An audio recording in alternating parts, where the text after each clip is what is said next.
bandeli bien et ça ka ba tracasserie nazo biso tracasserie dans nzela surtout makamba ba poids lourd rose été population ba mona ba makambo na tout et puis des fois ça choque parce que bato wana bazo aider population parce que l'état dans la mito ana ba poids lourd to et kendaka ba province ko yela bato biloko Kinshasa to wana richesse moko ya malonga te biloko to ekutaka nzela ya Congo central ekutaka na banzela ba province mais siko gouvernement zo sala ba effort ba bongisa banzela et bato wana ba sala ba effort zo biloko ba na province mais pourquoi au tracasser bango comme à niveau moko boye moko telobi non trop c'est trop bah quelque part ba la raison na bango Joseph.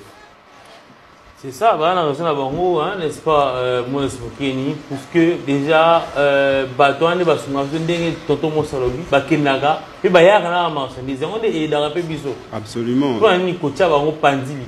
Absolument, Kaloupal. En tout cas, ce qui s'est passé hier laissait vraiment moins à désirer. Puisque c'est vrai comme...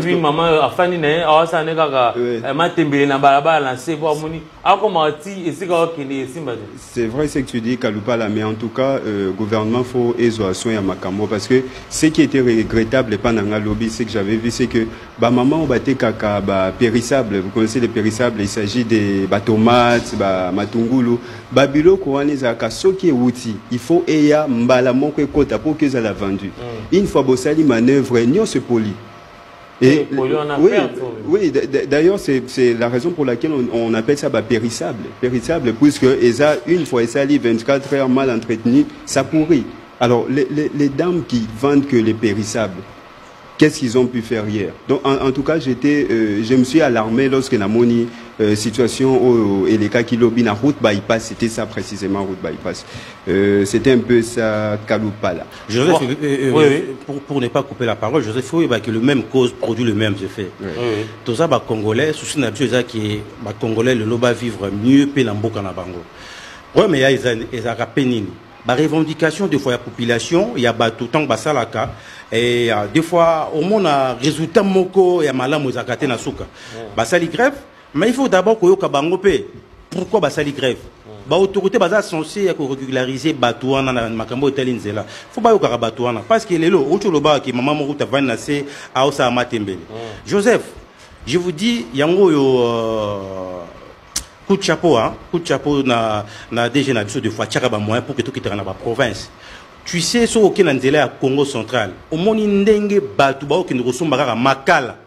Pour ba roté que la bakinoa awa. Otali maman, otali papa, ba conditions so vendre likolo. Pour makala kota. Pourtant makala mon na raté to le baranine. Makala comme cher pour courant to dans la difficulté. Mais sacrifice au bateau ba sala rapport na ba poids lourd wana ba kene na ba mboka na ba province ba na biso makala boye bien ba tomate bleu belé bo tanga ba combo eza ba éléments eza périssables. Non, il faut to tia mutamutne sikanaye. Et tout senga na gouvernement na biso, gouvernement eza papa eza maman. Alors tant moi na kolela parce que ko senga mon esou ka na kolela. Ozomona ba bleu belé ba to ba senga neti ba to poids lourd ba mon na solution zo yate ba fini par ko ça grève.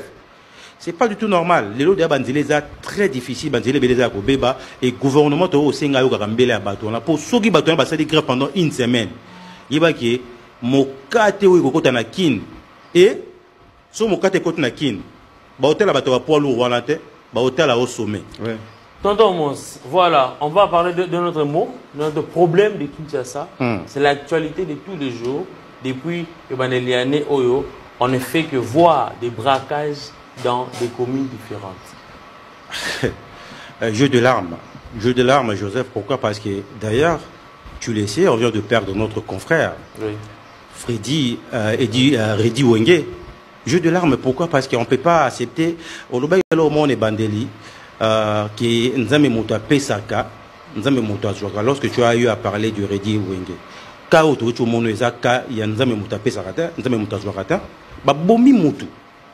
Parce que le lieu comme il fréquent, tout le belango lelo, parce que d'ailleurs, hier, tout ça braquage monsous na Kassavou. Vraiment. Tout ça braquage na Kassavou. Monsous, oh salamaki, braquage salami, Redi Wenge, oh aza confrère na biso, aïe go changer mon na bureau d'échange, à côté na di kama wana kei.